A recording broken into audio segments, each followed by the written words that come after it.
Heating effect of current.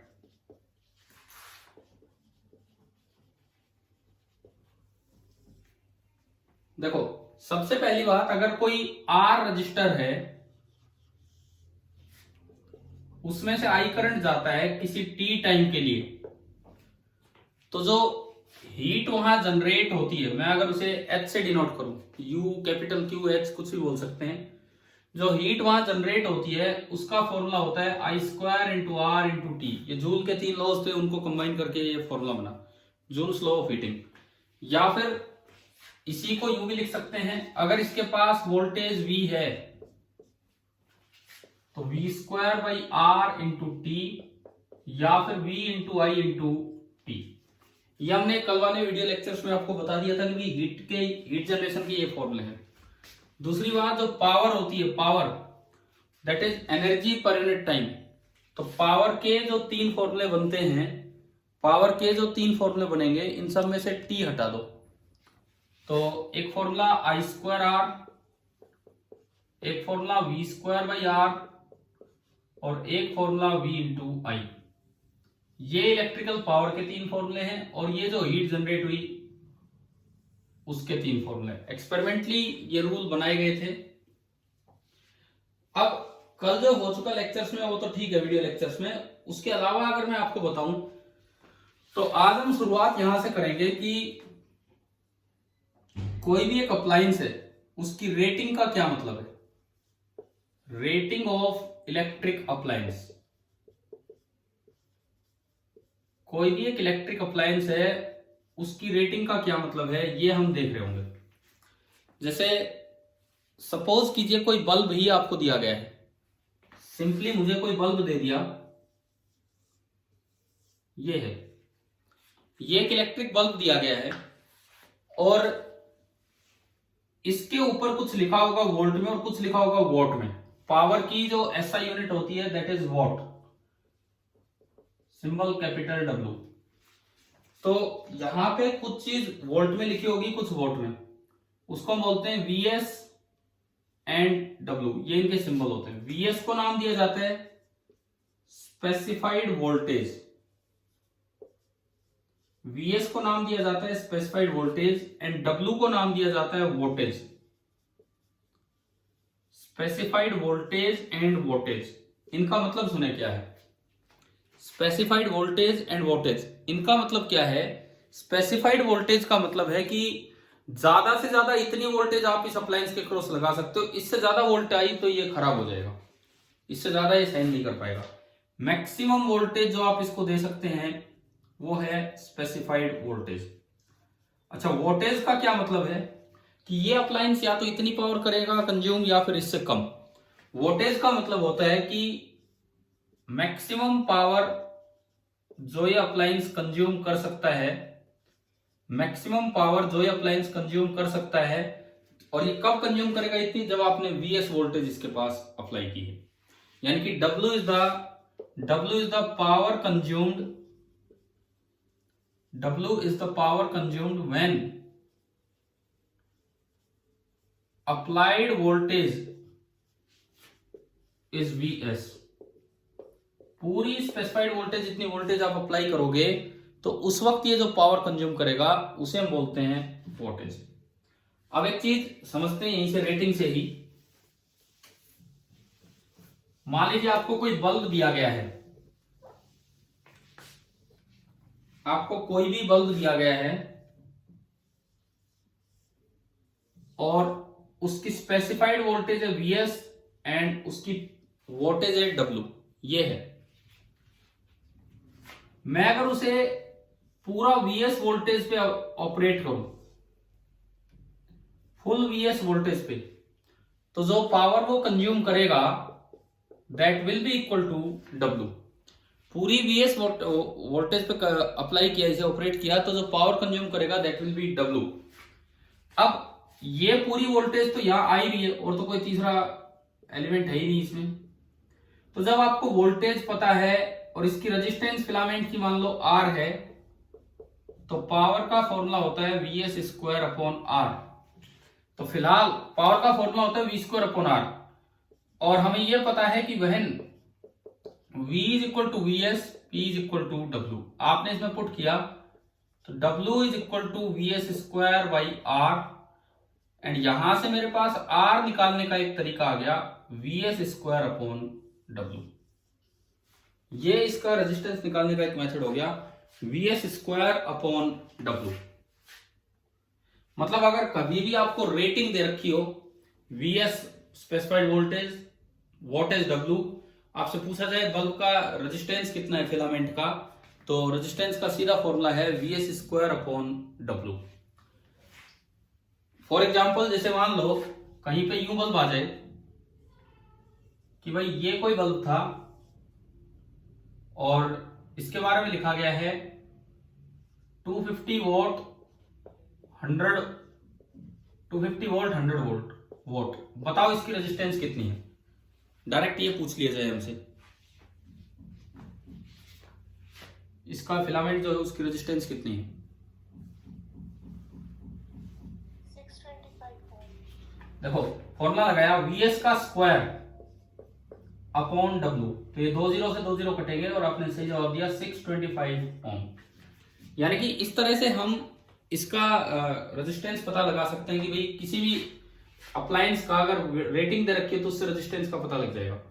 अब resistance पता लग गया, अब इतने वोल्टेज पे तो हम यूज करते नहीं है जितना इसका वीएस है, अक्सर इससे कम पे यूज करते हैं, जितना वीएस होता है उससे कम पे यूज करते हैं। तो सपोज मैंने इसे किसी वी वोल्टेज पे अप्लाई किया, रेटिंग ये है वीएस एंड डब्ल्यू, लेकिन आपने इसे किसी वी वोल्ट पे अप्लाई किया and V is less than VS, इसके अक्रॉस V वोल्टेज अप्लाई की and V is less than VS। अब मुझसे पूछा जाए कि बताओ इसने कितनी पावर कंज्यूम की होगी, क्योंकि V VS से कम है तो इसका मतलब जो पावर कंज्यूम करेगा वो भी W से कम होगी। अब कैसे बताएं कि कितनी पावर कंज्यूम की होगी इसने।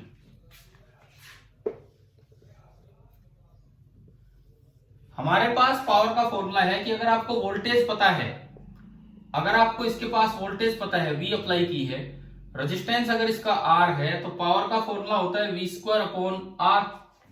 पावर का फॉर्मूला होता है वी स्क्वायर अपॉन R। अब R हमने अभी निकाला ही था, उसकी voltage rating current rate voltage से R आ जाएगा। R आपका है V S square upon W, तो ये आपने इसमें पुट किया तो पावर निकल के I V square upon V S square, यानी कि V upon V S square into W। ये क्या चीज है कि अगर किसी बल्ब की या किसी अप्लायंस की रेटिंग दे रखी है VS और W, लेकिन अप्लाइड वोल्टेज V कम है, तो पावर W से कम कंज्यूम करेगा। कितनी कंज्यूम करेगा? V अपॉन VS का होल स्क्वायर इंटू W। देखो इस चीज को भी समझे हम कि ये क्या है। मान लीजिए ये कोई बल्ब आपको दिया और मुझे दिया गया कि ये बल्ब है 250 वोल्ट 100 वोल्ट, इतना ही बल्ब था, और यहां जो नीचे आप वोल्टेज दे रहे हैं that is only 50 volt, that is only 50 volt. तो बताइए कि बल्ब ने कितनी पावर कंज्यूम की है। 4 वोल्ट। देखते हैं V अपॉन VS, V जो आपने अप्लाई किया 50 अपॉन VS 250 का स्क्वायर इंटू उसकी वोल्टेज, 50 बाई 250 1/5 इंटू 100, यानी कि 1/25 into 100। It means the power इस बल्ब ने कंज्यूम की that is coming out to be 4 volt. सही आंसर था आपका 4 वोल्ट। तो ये बताओ किसी भी अप्लायंस की रेटिंग से उसकी रेजिस्टेंस कैसे निकालते हैं, प्लस उससे कम वैल्यू पे अगर आपने अप्लाई कर रखा हो, कोई भी वोल्टेज अप्लाई की हो कम वैल्यू की 250 से, जैसे यहाँ पे, तो कितनी वो बल्ब पावर कंज्यूम करेगा, 100 से कम ही करेगा। ये निकालना आ गया है ना, समझ में आ गया होगा। अब इसमें मैं एक प्रैक्टिकल बात जोड़ रहा हूं यहां पे। देखो हम 2-3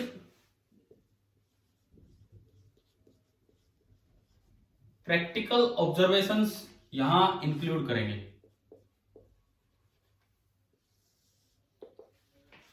असल में बल्ब इतनी कम भी वोट पावर कंज्यूम नहीं करता, जैसे यहाँ 4 वोट आई, इससे ज्यादा ही करता है। तो उसका एक रीजन क्या है पहली बात, फॉर मेटल्स या माइक्रोस्कोपिक पार्ट में पढ़ेंगे, इफ टेम्परेचर इज इंक्रीज्ड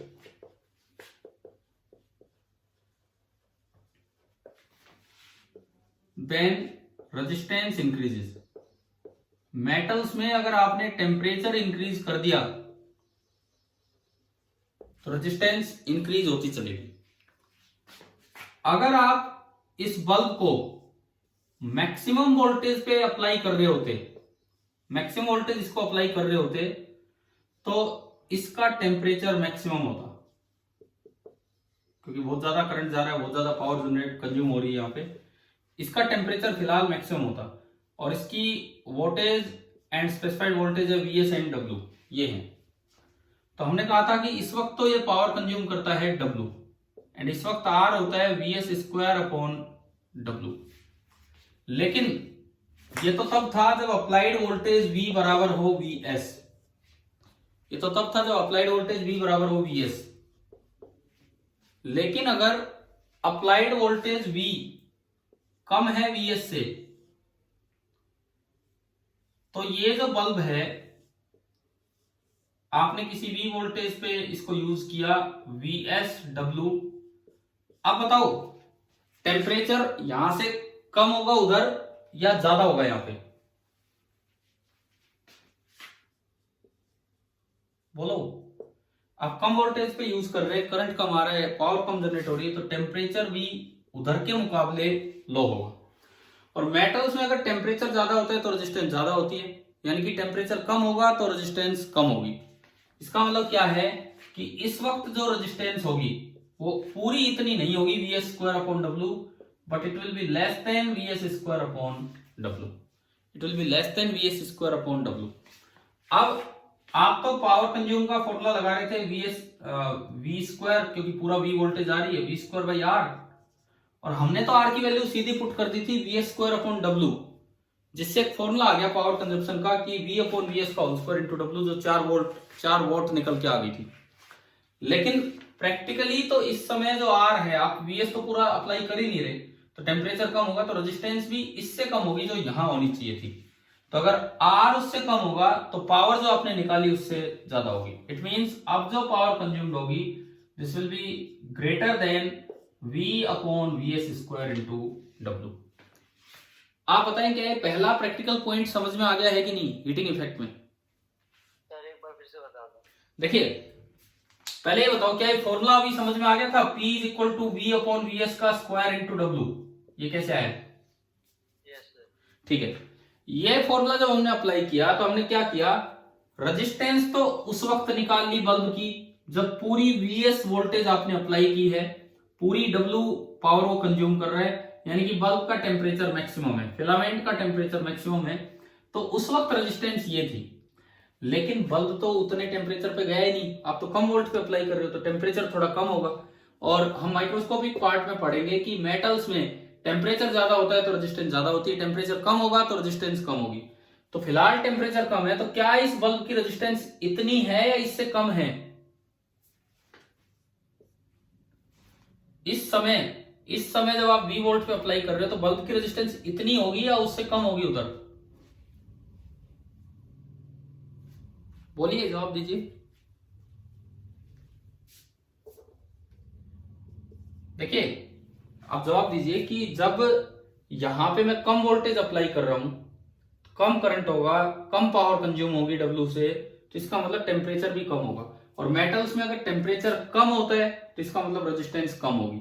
तो यहां अगर resistance Vs square upon W थी जब आप इतनी वोल्टेज अप्लाई करते हैं, तो प्रैक्टिकली न्यूमेरिकल्स में तो हम Vs स्क्वायर अपॉन डब्ल्यू ले लेते हैं, लेकिन असल में वो Vs स्क्वायर अपॉन डब्ल्यू से कम होगी रेजिस्टेंस। और आप पावर का फॉर्मूला लगा रहे हैं V स्क्वायर बाई आर, आप तो R की बड़ी वैल्यू पुट कर रहे थे, जबकि असल में वैल्यू R की उससे कम होगी। अगर बड़ी वैल्यू ही पुट करते तो पावर कंज्यूम ये आ जाती, लेकिन डिनोमिनेटर उससे थोड़ा छोटा होगा तो पावर कंज्यूम इससे थोड़ी ज्यादा निकल के आएगी। क्या अभी आया कि अभी भी नहीं आया समझ में पॉइंट? ठीक है, अब सुनो, प्रैक्टिकल पॉइंट क्या है जो आपको क्वेश्चंस के लिए याद रखना है, वो ये है कि अगर कभी भी कोई बल्ब है voltage rating Vs, power rating W, लेकिन आपने अप्लाई की है वोल्टेज V। तो फॉर न्यूमेरिकल वैल्यू के साथ अगर क्वेश्चन आए तो पावर का फॉर्मूला हो गया मेरे पास V/Vs का whole square into W। Numericals के लिए तो हो गया, लेकिन P एक्चुअल जो होगा this will be greater than V/Vs square into W। ये मैं इसलिए बता रहा हूं, कई बार ऑप्शन ऐसे बन के आ जाते हैं कि पावर कंज्यूम, मान लो ये 4 वोट आया पिछली बार, अब ऑप्शन में 4 ऑप्शन दे दिए, power consume is, actual power consume is equal to 4 watt, more than 4 watt, less than 4 watt, तो कौन सा आएगा? कौन सा आएगा? पिछले जो सवाल था उसके लिए मोर देन 4 वोट। अगर ऐसे ऑप्शन ना हो, ऐसे ऑप्शन आते 4 वोट, 8 वोट, 12 वोल्ट, तो फिर आपको टिक करना था 4 वोट। इस चीज को समझिए आप कि अगर न्यूमेरिकल ही है बस 2, 4, 6, 8 यूं ऑप्शन दे रखे हैं, तब तो आप ये वाला टिक करके आएंगे 4 वोट। लेकिन अगर ऑप्शन इस तरह लिखे हैं greater than 4 watt, less than 4 watt, तो फिर आपका होगा ग्रेटर देन 4 वोट। ये 4 वोट क्या है, तो मैंने पिछला सवाल लिया था उससे रिलेट करके हम बोल रहा हूं। क्या ये पॉइंट आ गया है क्या समझ में? अब देखो, अब इसमें मैं एक चीज ये बता देता हूं आपको, रेंज P एक्चुअल की रेंज ऑफ P एक्चुअल क्या होगी इस तरह के किसी भी क्वेश्चन के लिए। जो P एक्चुअल है वो इससे तो ज्यादा होगी, इससे किससे? V/Vs का होल स्क्वायर इंटू W। जो P एक्चुअल है इससे तो ज्यादा होगी V/Vs का होल स्क्वायर इंटू W, लेकिन असल में इससे कम होगी V/Vs इंटू W। ये इसकी एक्चुअल पावर कंजप्शन की रेंज है, V/Vs का होल स्क्वायर इंटू W, यहां तक ये है, इसकी रेंज ये है। इस पे मैं क्वेश्चन लेके आपको बताता हूं किस तरह से ये चीज पूछी जाएगी। देखिए, जैसे वही बल्ब वाला क्वेश्चन ले, वो बल्ब वाला ही सेम क्वेश्चन, ये एक बल्ब है, हमने इसकी रेटिंग ली थी 250 वोल्ट 100 वोट, और जो सप्लाई दी थी वो दी थी 50 वोल्ट। अब एक क्वेश्चन तो यह आए कि power consumed by bulb is, एक सवाल तो आपका यह आया। इसमें 4 ऑप्शन दिए हैं, एक ऑप्शन 100 वोट, दूसरा ऑप्शन 20 वोट, तीसरा ऑप्शन 5 वोट एंड चौथा ऑप्शन 4 वोट। बताओ क्या आएगा इसमें?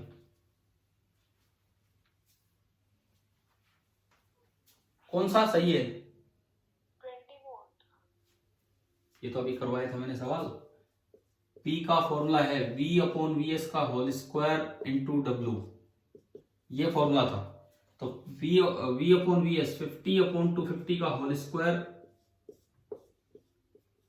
इंटू 100, तो 1/5 1/25। तो आंसर क्या है इसका? इस तरह से अगर वो क्वेश्चन आता है तो आंसर होगा 4 वोट। ये तो अभी करवाया था ना थोड़ी देर पहले ये सवाल। अब मान लीजिए अगर इसी में थोड़े ऑप्शंस चेंज कर दिए जाएं, यहां पावर की जगह लिखा हो actual power consumed by bulb is.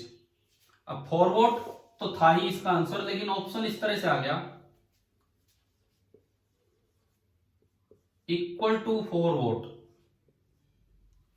एक ऑप्शन तो है ये। नेक्स्ट है लेस देन 4 वोट, नेक्स्ट है greater than 4 vote but less than 20 vote, and चौथा नन ऑफ दीज। पिछली बार भी यही सवाल था, इस बार भी वही सवाल है। पिछली बार आंसर था 4 वोट, लेकिन इस बार आंसर 4 वोट नहीं होगा। इस बार ये एक्चुअल पावर प्रैक्टिकली बात कर रहा है और ऑप्शन भी इस तरह से दिए गए हैं, तो आपको इसकी रेंज निकालनी होगी। ये तो हम जानते हैं कि P इससे थोड़ा ज्यादा होगा, तो एक बार हायर रेंज और निकाल लो, लास्ट लिमिट, और उसका मैंने फॉर्मूला बताया V upon V S into W.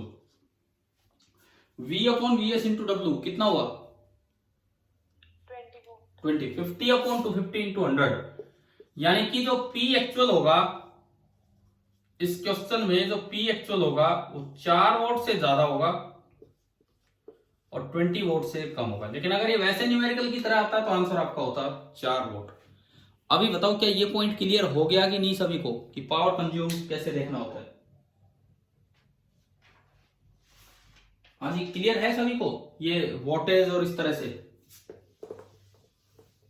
Yes. ठीक है। अब इसके बाद मैं एक बार सीरीज और पैरेलल, क्या कल के वीडियो लेक्चर्स में आपने देखा हो सीरीज पैरेलल आ चुके हैं कि सीरीज में हाई रेजिस्टेंस ज्यादा पावर कंज्यूम करता है या लो रेजिस्टेंस, और पैरेलल में कैसे होता है? लो एक सवाल से ही हम देख लेते हैं क्वेश्चन। चल अच्छा, मैं क्वेश्चन पे जाने से पहले मैं वो प्रैक्टिकल बातें कर रहा था। एक पॉइंट ही हुआ है अभी जो मैंने अभी आपको समझाया। सेकंड पॉइंट, घर में सारी चीजें सीरीज में लगी होती हैं कि पैरेलल में? पैरेलल। घर में ओनली पैरेलल कनेक्शन होता है। मान लो ये बाहर से सप्लाई है, एक रियल सप्लाई है ER,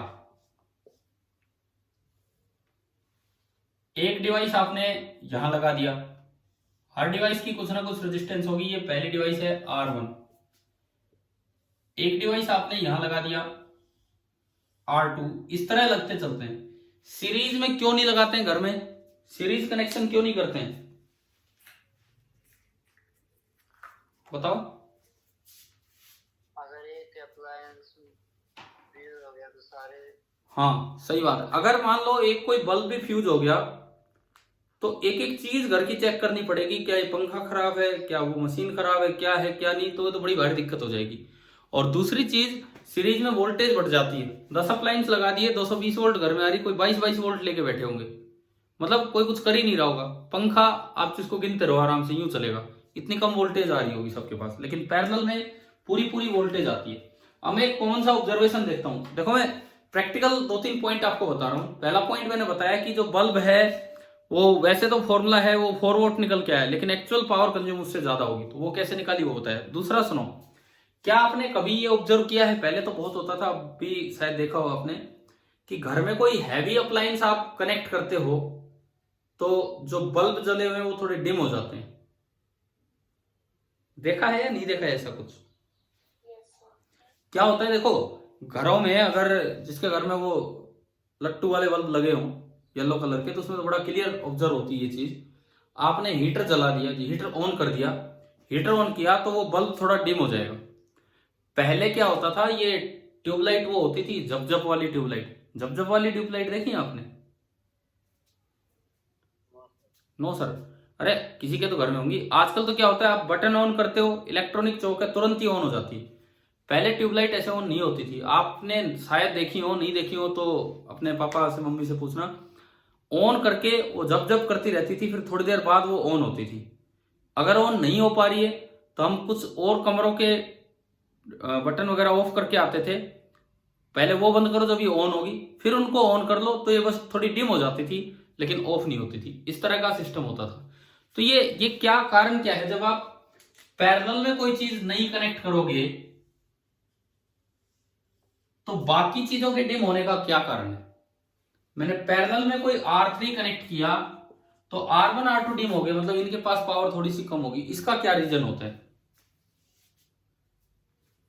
पहली बात, क्या ये चीज ऑब्जर्व तो की है ना आपने, कोई हैवी अप्लायंस ऑन करने पे घर की चीजें थोड़ी स्लो हो जाती हैं, डिम हो जाती हैं। तो पैरेलल में ही तो कनेक्ट किए, फिर डिम होने का कारण क्या है? सुनो वो भी, जब आप पैरेलल में कोई नया R3 कनेक्ट करोगे, अभी कनेक्ट नहीं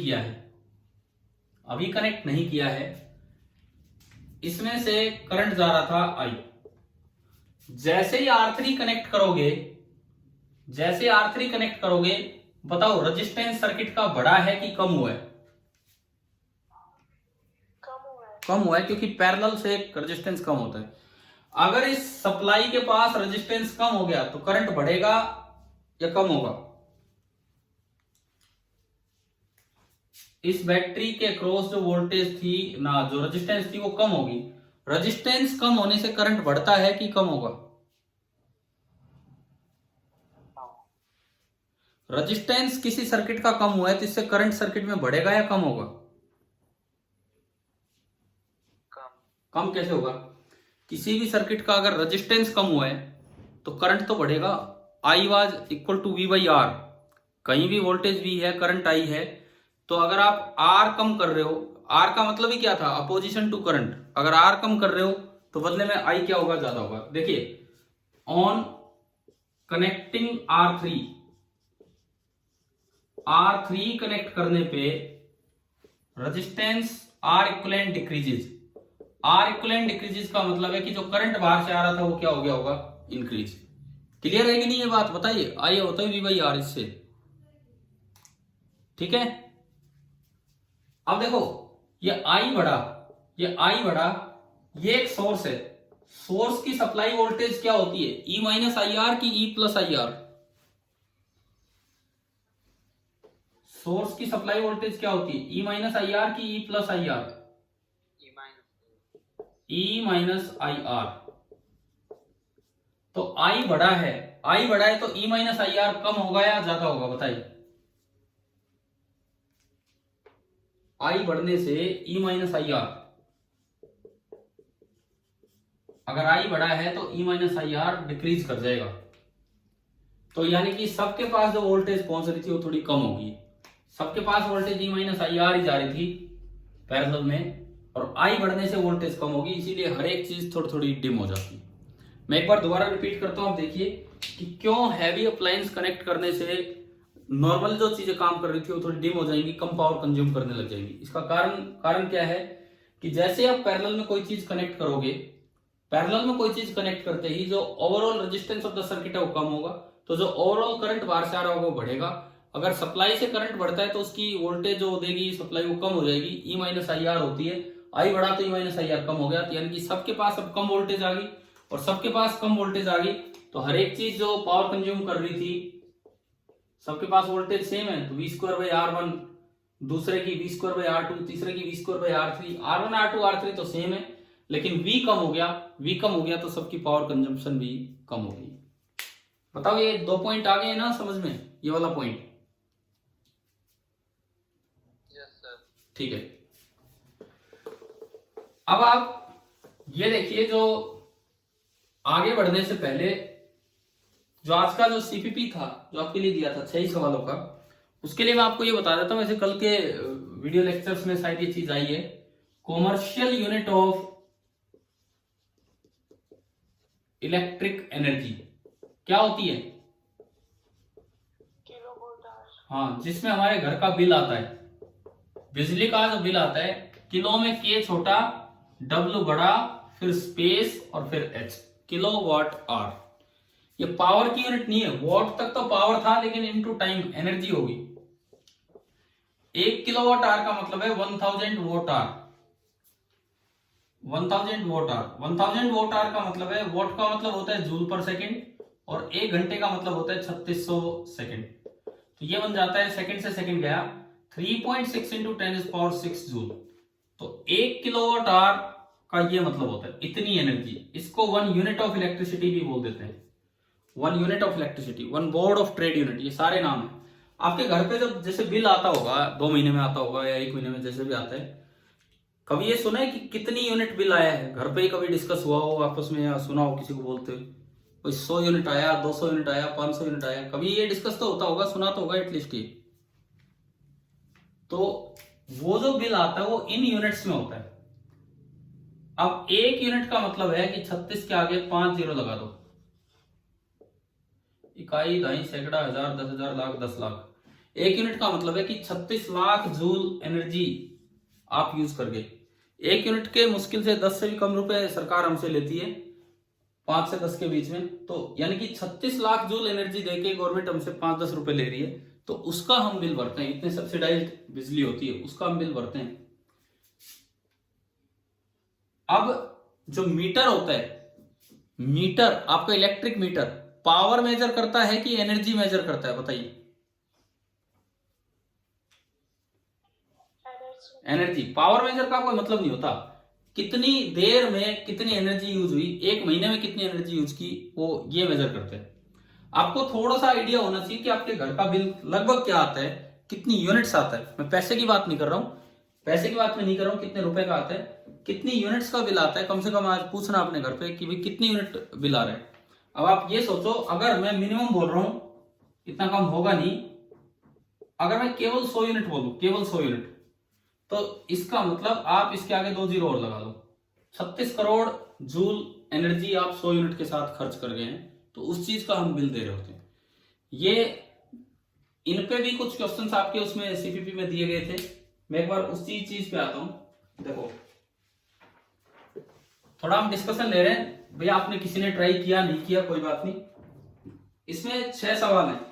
question number 1 CP23 question number 1। एक बार मुझे कोई टाइम बताएगा, मेरे पास वॉच नहीं है, कितना टाइम बचा है, कितना टाइम बचा है? 25 मिनट। 25 मिनट है, ठीक है। क्वेश्चन नंबर 1, लास्ट में आप खुद बता देना, जब 2-3 मिनट बचे हो तो बता देना कि टाइम होने वाला है। An electric refrigerator rated 400 what. देखिए, एक बल्ब था, बल्ब नहीं था, रेफ्रिजरेटर था, कोई बात नहीं, 400 वॉट उसकी रेटिंग है। ऑपरेट्स 8 आवर्स ए डे, एक दिन में 8 घंटे वो काम करता है। What is the cost of the energy to operate it for 30 days. ये कह रहा है 30 दिन, पूरे महीने आपने इसे यूज किया, तो इसका बिल कितना आया होगा अगर ₹3 पर किलोवाट आवर। ये कहता है 1 किलोवाट आवर मतलब 1 यूनिट एनर्जी के जो बिल है वो ₹3 है। 1 किलोवाट आवर यूनिट मतलब जो आप लेंगे तो उसका बिल ₹3 है। अब देखो, इसमें भाई हमें ये तो बताया नहीं कि कितने वोल्ट पे अप्लाई करने, कुछ नहीं बता रखा, ना स्पेसिफाइड वोल्टेज दी ना अप्लाइड वोल्टेज। तो ऐसे केस में आप एज्यूम किया करो कि जो वोल्टेज है उतनी ही वोट पावर पे काम कर रहा है। या तो हमें अलग से इसकी स्पेसिफाइड वोल्टेज और अप्लाइड वोल्टेज दी होती, नहीं दी तो हम एज्यूम करेंगे कि जो वोल्टेज है उतनी ही वोल्टेज पे ये उतनी पावर ये कंज्यूम कर रहा है। अब आपको सब कुछ एसआई में ले जाने की जरूरत नहीं है, इन्होंने केवल ये पूछा है कि कितने रुपए आएगा इसका बिल। तो देखो, सबसे पहले आप निकालो नंबर ऑफ यूनिट्स एनर्जी। सबसे पहले आप निकालेंगे एनर्जी। एनर्जी होती है power into time. Power 400 what, time बताओ पूरे 30 दिन में कितने घंटे हो गए? 240। 8 गुना 3 240 घंटे। अब इसको सेकंड में कन्वर्ट नहीं करना है, आप वोट आवर में रखिए। 24×4 96, 96,000 वोट आवर। लेकिन जो हमारी यूनिट होती है वो किलोवाट आवर है, तो 1000 से डिवाइड कर दीजिए, 96 किलोवाट आवर, यानी कि 96 यूनिट बिल आ गए पूरे महीने में इसकी वजह से। तो 100 यूनिट जो मैंने बोला था तो बहुत कम था, एक फ्रिज की वजह से 96 यूनिट आ रहा है, इतना है। तो आप ये बताओ टोटल खर्चा कितना आया होगा। अगर 1 यूनिट का ₹3 तो 96 यूनिट्स का 96 इंटू 3, तो ये आपका आ जाएगा आंसर शायद 288। तो जो फर्स्ट क्वेश्चन है उसका आंसर आ गया है बी। अब ये बताओ बिलिंग कैसे होती, क्या ये समझ में आ गया है ना, कैसे हमारे बिजली के बिल आते हैं ये सब, ठीक है। इसके बाद क्वेश्चन नंबर 2 आप ट्राई करेंगे, उसमें भी वोट दे रखा है, कितने वोट का है आप ट्राई करना। आंसर मैंने बताया था क्या, सेकंड ऑप्शन। हाँ कर दिया था, ये कर लिया, यस ठीक है। थर्ड, ये 9th क्लास की एनसीईआरटी का एक क्वेश्चन है, उसमें इसका आंसर है डी 4:1। ये हो गया, डी इसका आंसर है 4:1। फोर्थ केवल पावर की वैल्यूज पूछी गई है। ए उसका आंसर मैंने शुरू में बताए भी थे आपके answers. Fifth again only units, इसी के ऊपर बेस्ड है, बी सेकंड ऑप्शन। बी। हाँ, अब हम आते हैं जो डिस्कशन में एक आखिरी सवाल 6th, उस पे आएंगे। बाकी मैंने आंसर बता दिया, अब कर लेने हो जाएगा। 6th पे आप आइए, 3-वे लाइट बल्ब। मैंने कल एक लास्ट वीडियो डाला था जिसमें यह था कि different ways of power consumption कभी इंडिविजुअली कंज्यूम कर रहा है, कभी सीरीज में, कभी पैरेलल में। अगर आपने देखा हो तो आखिरी वीडियो में यही सब बताया गया था। Yes sir. अरे देखते हो ना वीडियो लेक्चर या नहीं देखते हो? देखते हैं सर। देखते हैं सर। हाँ, तो ये उसी पे बेस्ड एक क्वेश्चन है। इस तरह का बल्ब का डायग्राम इसमें दिया गया है, इस तरह का बल्ब का डायग्राम दिया गया है, और ये बोला गया है कि कुछ ऐसी अरेंजमेंट है कि मैं 120 वोल्ट की सप्लाई दे रहा हूं, एबी के क्रॉस भी दे सकता हूं, बीसी के क्रॉस भी और एसी के क्रॉस भी। R1 आपका है 144 ओम एंड R2 आपका है 216 ओम। अब इसने ना पावर के 4 ऑप्शंस दिए हैं कि पावर कंज्यूम क्या नहीं हो सकती है। 40 watt, 66.66 watt, 75 watt and 100 watt. ये इसके 4 ऑप्शंस हैं, A B C and D. इन्होंने ये पूछा कि इनमें से 3 पावर की वैल्यूज पॉसिबल है जो यहाँ कंज्यूम हो सकती है, एक ऑप्शन गलत है, तो आपको गलत वाला बताना था। कैसे कैसे कनेक्ट करना है, ये कहता है एक बार ए बी के क्रॉस कर दो, एक बार बीसी के क्रॉस और एक बार एसी के क्रॉस। मान लो मैंने पहले ए बी के क्रॉस सप्लाई दी, 120 वोल्ट की सप्लाई ए बी के क्रॉस दी, तो क्या उस 216 ओम का कोई काम है यहां सर्किट में? कोई काम नहीं है। तो ये केवल इसके पास आएगी। ये वोल्टेज हमें पता लग गया 120 वोल्ट, तो जो पावर कंज्यूम होगी बल्ब में that will B V square by R, 120 square by 144। कौन सा आ जाएगा इनमें से बताओ? 100 वोल्ट। 100। इसका मतलब ये आंसर नहीं है क्योंकि रॉन्ग वैल्यू उन्होंने पूछा है। दूसरी बार ये 120 वोल्ट की सप्लाई बी और सी के क्रॉस देता है, तो अब जो पावर कंज्यूम होगी वो अपॉन 216। बताइए ये कौन सा आएगा? Second option 66.66। तो इसका मतलब ये भी आंसर नहीं है। और तीसरी बार बी का कोई रोल नहीं है, ए और सी के बीच में 120 वोल्ट की सप्लाई दी, तो इसको हटाओ। अब ये दोनों रेजिस्टेंस किस में हो गए? सीरीज में। सीरीज में 216 और 144 कितना हुआ, जोड़ के बताओ? 360 ओम। तो इस बार जो पावर कंज्यूम आएगी डिवाइड बाई 360, तो ये कौन सा ऑप्शन है? 40 वोट फर्स्ट ऑप्शन। 40 वोट आ गया। यानी कि एक ही आंसर नहीं आ सकता, तो वही हमारा आंसर हो जाएगा। उसमें पूछा था कि कौन सा नहीं आ सकता, सो दैट इज 75 वोट। तो अभी बताओ पावर कंजप्शन के डिफरेंट डिफरेंट तरीके आ गए हैं ना समझ में? अब देखिए इसके बाद बीच के जो क्वेश्चंस बचे आप ट्राई कर लेना, मैंने आंसर्स बता दिए हैं, कोई डाउट आए तो पूछ लेना। अब मैं एक और टॉपिक आपको पढ़ाता हूं यहां पे। सबसे पहले तो ये बताओ, एक 100 वोट का बल्ब है और एक 60 वोट का बल्ब है। देखो आपको नहीं पता होगा ये 100 वोट का 60 वोट का क्या होता है। हम जब स्टूडेंट थे, हम जब पढ़ते थे, आपकी तरह बच्चे थे, तो घरों में वो ट्यूबलाइट तो ऑन ही नहीं हो पाया करती थी। आप अपने पेरेंट्स से भी ये बात पूछ सकते हैं। वैसे इस तरह का माहौल रहता था कि लाइट डिम आया करती थी और ये ट्यूबलाइट उस तरह की थी कि बहुत अच्छी सप्लाई थी तभी ऑन हुई थी, तो ऑन ही नहीं हो पाया करती थी बहुत मुश्किल से। तो छोटे बल्ब लगे रहा करते थे। अब उनमें किसी रूम में पढ़ना है अगर, तो वहां थोड़ा 100 वोट का बल्ब लगा देते थे। बाकी रूम्स में 60 वोट 40 वोट इस तरह के रहा करते थे। और एक 0 वोट सुना है? 0 वोट का बल्ब घर में कई बार रात को सोते समय ऑन कर देते हैं। 0 वोट का बल्ब सुना है क्या किसी ने? 0 वोट का कौन सा बल्ब आने लग गया? वो लाल लाल जो जला देते कई बार, येलो ग्रीन जो भी अलग अलग लाइट के है ना, उस तरह। अरे वो 0 वोट नहीं होता। 0 वोट का तो कोई मतलब ही नहीं है। वो 10 से 15 वोट के होते हैं। बस वो आदत बनी हुई है बोलने की कि 0 वोट, 10 से 15 वोट के वो होते हैं। तो इस तरह से अगर हम 2 बल्ब लेके आए, एक बल्ब मैं कह रहा हूं 100 वोट का है और एक 60 वोट का, आप ये बताओ किसकी रेजिस्टेंस ज्यादा है और किसकी कम है? कुछ नहीं दिया तो मान के चलो कि स्पेसिफाइड वोल्टेज सेम है। इस बल्ब को मैं B1 बोलता हूं एंड इसको B2। बताइए किसकी रेजिस्टेंस ज्यादा और किसकी कम है?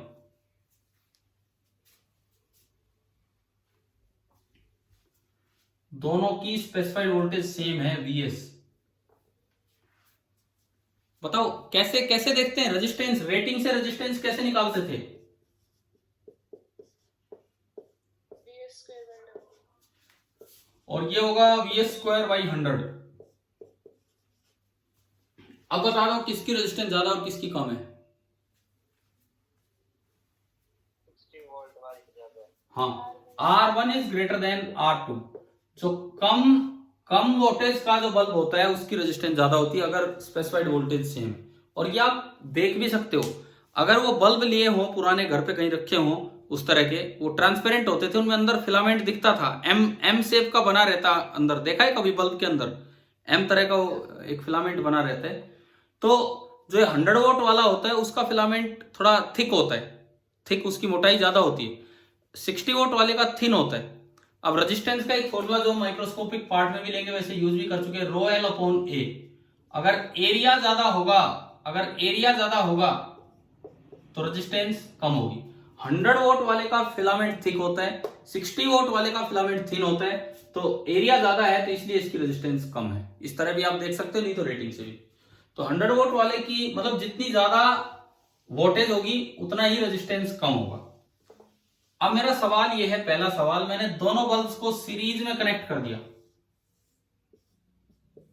दोनों बल्ब्स को सीरीज में कनेक्ट कर दिया, कौन ज्यादा ग्लो करेगा, 60 वोल्ट वाला या 100 वोल्ट वाला?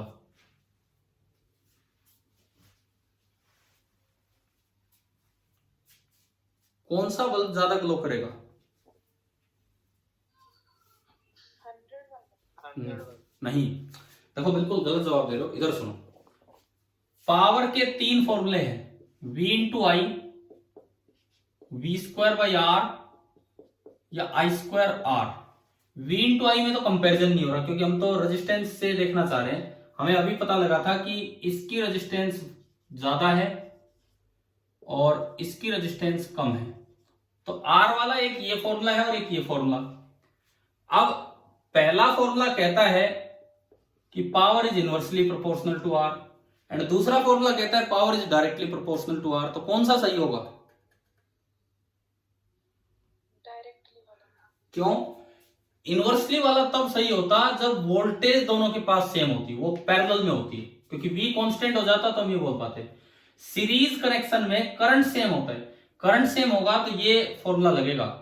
सिंस I इज सेम तो I स्क्वायर एक कांस्टेंट हो गया, तो आप बोल सकते हैं P is directly proportional to R। R किसका ज्यादा है?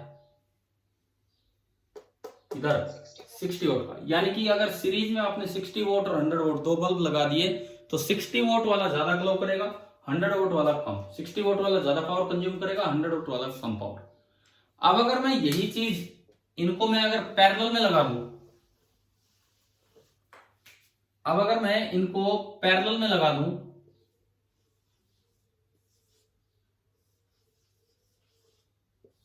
ये इस तरह से, ये वही 60 वोल्ट वाला और ये 100 वोल्ट वाला, इसकी रेजिस्टेंस ज्यादा थी और इसकी रेजिस्टेंस है कम। अब बताओ कौन ज्यादा पावर कंज्यूम करेगा? 100 वोल्ट वाला। अब हाँ, अब आपका ये फॉर्मूला लगेगा, V सेम है दोनों के पास, V सेम है तो power is inversely proportional to R। R कम है इसका तो ये पावर ज्यादा कंज्यूम करेगा, इसीलिए ज्यादा ग्लो करेगा। और आपने देखा भी होगा घर में 100 वोल्ट का बल्ब ज्यादा ग्लो करता है या 60 वोल्ट का? 100 वोल्ट। क्योंकि घर में कैसा कनेक्शन होता है? Parallel connection. क्या इस तरह के क्वेश्चंस कर लोगे अगर ऐसे कंपैरिजन वाले क्वेश्चंस आते हैं तो? ठीक है।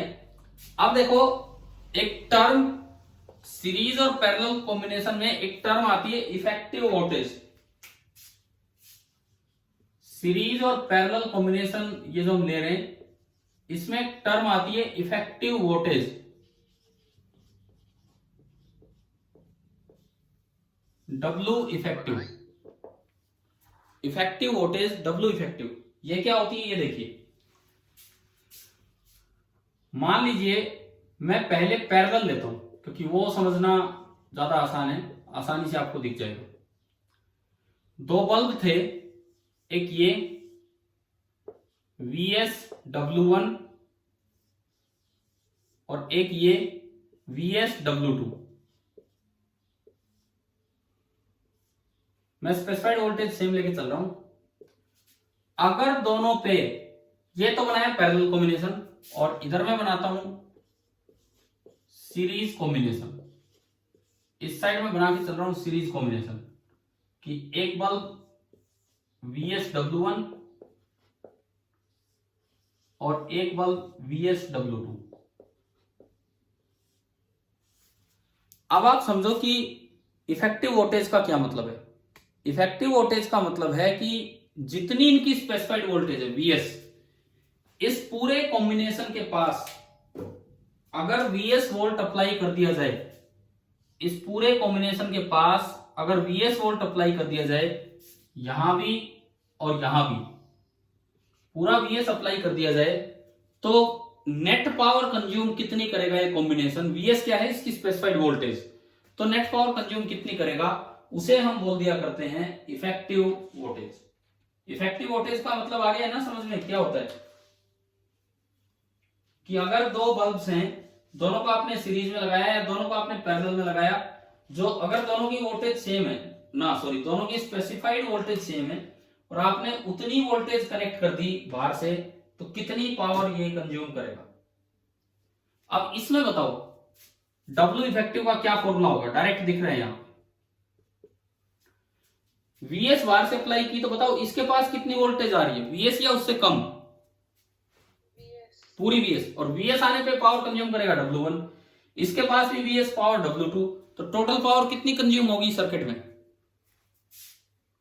W1 plus W2 यानी कि जब भी कभी दो बल्ब्स पैरेलल में हो, दो अप्लायंसेस पैरेलल में हो, तो इफेक्टिव वोल्टेज डायरेक्टली आती है उन दोनों का सम।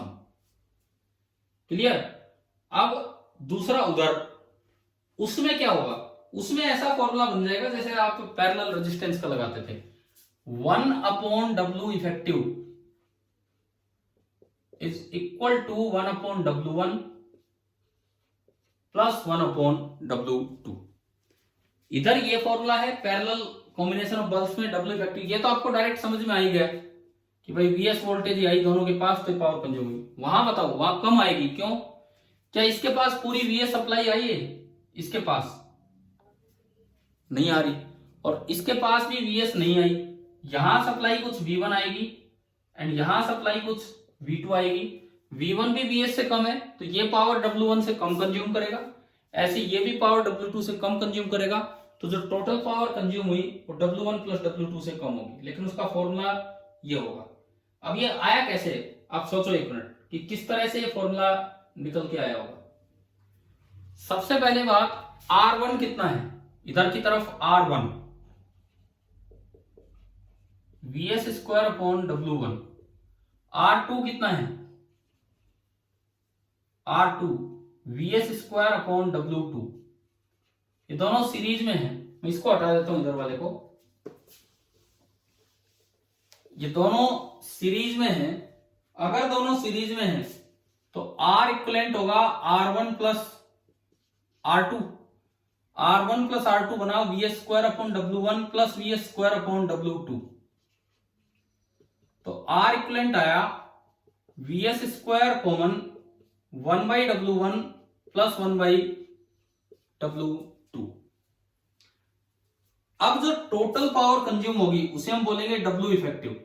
W effective is equal to P total consume, and P total को मैं लिख सकता हूं, इनको समेट के एक लिख दिया R इक्वलेंट, और उसके पास वोल्टेज है VS, तो ये होगी VS square upon R equivalent. अगर आप यहां से P टोटल निकालें तो वो आ गया VS square upon R equivalent, क्योंकि इन दोनों को समेट के मैंने एक बना दिया। अब W इफेक्टिव ये आया, तो यहां से R इक्वलेंट बराबर आ रहा है VS square upon W effective. R equivalent बराबर आया VS square upon W effective. ये उठा के यहां पुट कीजिए, तो VS square upon W effective put करेंगे, VS स्क्वायर से VS स्क्वायर कैंसिल हो जाएगा और ये बचेगा 1 upon W effective is equal to 1 upon W1 plus 1 upon W2। यानी कि सीरीज में दोनों बल्ब मिलके कम पावर कंज्यूम कर रहे हैं और पैरेलल में दोनों बल्ब मिलके ज्यादा पावर कंज्यूम कर रहे हैं। तो ये इस तरह से होता है इफेक्टिव वोल्टेज ऑफ बल्ब्स। जैसे कोई क्वेश्चन आ जाए, ये आ गया, समझ में आ गया कैसे किया है? सवाल आ जाए कि भाई मेरे पास दो बल्ब हैं और दोनों की वोल्टेज दे रखी है सेम स्पेसिफाइड वोल्टेज पे, सेम स्पेसिफाइड वोल्टेज पे दोनों की वोल्टेज दे रखी है, एक की 600 वोल्ट एंड एक की 300 वोल्ट। पूछा जाए find the effective voltage if both the bulbs are connected in parallel, कितनी होगी बताओ? Find the effective voltage if both the bulbs are connected in parallel, कितनी होगी? 900 वोल्ट, सीधा ऐड हो जाएगा। And find the effective voltage if both the bulbs are connected in series, ये बताएं।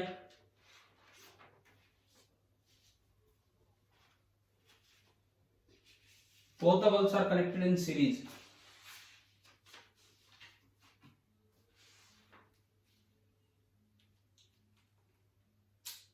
बोलिए भाई।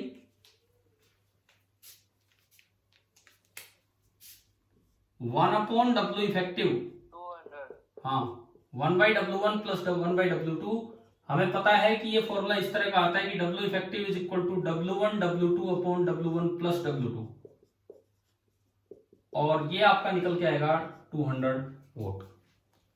तो आप ये बताओ हीटिंग इफेक्ट में यहां तक की चीजें आई समझ में, ये जो बल्ब के कनेक्शन हैं और ये सब चीजें? Yes, sir. अब इसमें थर्मोडायनेमिक्स के साथ क्वेश्चंस में इनको रिलेट कर दिया जाता है। आपने थर्मो में ये पढ़ा है कि एनर्जी अगर टेम्परेचर बढ़ाती है तो उसका फॉर्मूला होता है mc डेल्टा टी, बताओ याद है? और एनर्जी अगर स्टेट चेंज करती है तो उसका फॉर्मूला होता है m इंटू एल, फिर L is the latent heat.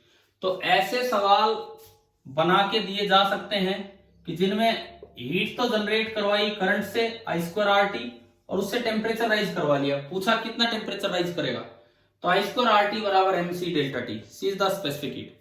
या फिर स्टेट चेंज करवा ली, पूछा कितना मास चेंज हो गया है कि लिक्विड से गैस या सॉलिड से लिक्विड, तो I²RT जो आएगा that will be equal to m into L. इस तरह से होता है।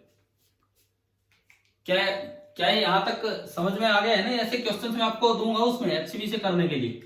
HCV का जो 33rd चैप्टर है उसमें 32 नहीं 33rd, उसमें ना हीटिंग इफेक्ट ऑफ करंट और केमिकल इफेक्ट ऑफ करंट दोनों है। अब केमिकल इफेक्ट ऑफ करंट हमारे सिलेबस में नहीं है तो मैं आपको छाट के करने के लिए अगले सीपीपी में डाल के दे दूंगा। हीटिंग इफेक्ट ऑफ करंट पे जो काम होगा वो हीटिंग इफेक्ट ऑफ करंट पे मैं एक और सीपीपी आज शाम तक आपके लिए बना रहा हूंगा, उसमें कुछ क्वेश्चंस होंगे प्लस HCV चैप्टर नंबर 33 से केवल और केवल हीटिंग इफेक्ट के क्वेश्चंस होंगे, केवल और केवल हीटिंग इफेक्ट के क्वेश्चंस। ठीक है, अब एक आखिरी टॉपिक जो मैं ले रहा हूं, एक बार टाइम और बता दो कि ये हो भी पाएगा नहीं, कितना बचा है?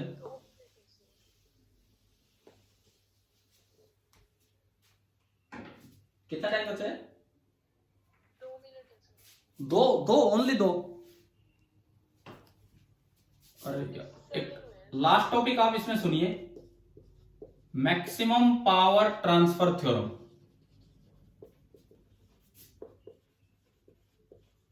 और 2 मिनट का ही टॉपिक है तो सुन लो। मैक्सिमम पावर ट्रांसफर थ्योरम, एक कोई सोर्स है, ये कोई सेल है E, R और बाहर कोई वेरिएबल लोड है, बाहर कोई वेरिएबल लोड है कैपिटल R। तो ये सोर्स इस लोड को जो पावर ट्रांसफर कर रहा होगा, अगर आई करंट जा रहा है तो जो power transfer to the load है, power transfer to the load that is I² into R, power transferred is I² into R। अगर आप I की वैल्यू पुट करें यहां केवीएल लगा के तो I आएगा E upon R plus R, ये तो हम लिखना अब तक सीख चुके होंगे ढंग से। तो अगर आप ये उसमें पुट करते हैं तो जो power transfer to the load है वो आता है E² upon R plus R का whole square into R, E² upon R plus R का होल स्क्वायर इंटू R। ये जो पावर है this is a function of R, क्योंकि R वेरिएबल है, कैपिटल R यहां वेरिएबल है, ये चीज तो फिक्स है, कैपिटल R वेरिएबल है, तो ये जो पावर लोड को ट्रांसफर हुई है this is a function of R. अब कोई अगर खुद अपने आप निकालना चाहे कि इसकी मैक्सिमम वैल्यू मिनिमम वैल्यू कब होगी, तो आप डिफरेंशिएट कर लेना। ऊपर भी कैपिटल आर आ रहा है, नीचे भी आ रहा है, तो u by v rule of differentiation लगाओगे तो उससे आ जाएगा। लेकिन मैं आपको डायरेक्ट रिजल्ट देता हूं क्या है कि for P to be maximum, for P to be maximum dP by D R is 0 and उसको सोल्व करते हैं तो R बराबर आएगा कैपिटल आर। आप चेक करें या ना करें डिफरेंशिएशन, आप ये रिजल्ट याद रखें। डिफरेंशिएशन ये simple U by V rule, यानी कि ये सोर्स इसको मैक्सिमम पावर तब देगा जब इसकी और इसकी वैल्यू बिल्कुल सेम होंगी रेजिस्टेंस की। और R बराबर R अगर आप इसमें रखते हो, R बराबर R अगर आप इसमें रखते हो तो जो P मैक्स निकल के आएगा, R की जगह स्मॉल r, यहां भी स्मॉल r, तो ये आप देख सकते हैं ये निकल के आ रहा है E² बाई 4R।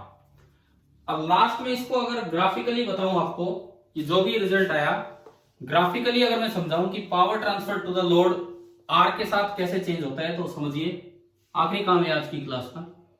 ये कैपिटल R, ये है पावर ट्रांसफर।